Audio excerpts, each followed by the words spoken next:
И така, днес в отговор на предизвикателство на Петър Гинев ще готвим палачинки с пилешко филе, кисели краставички, сметана в фурна с кашкавал. За целта ни трябва пилешко филе, кашкавалче, лук, кисели краставички, сметанка, брашанце, тиганче.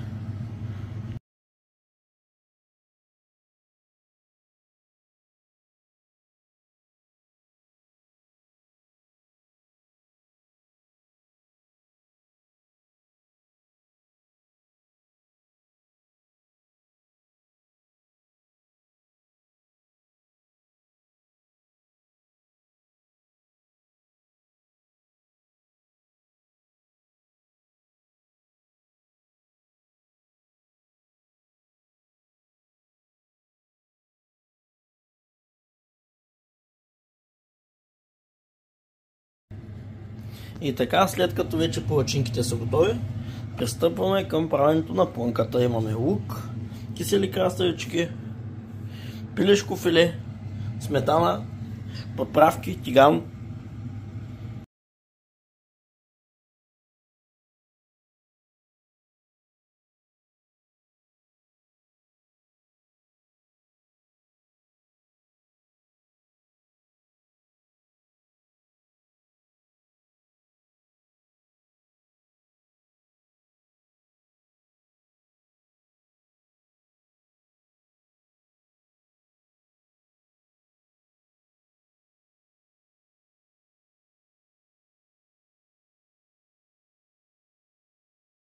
И така, след като вече имаме готовата плънка,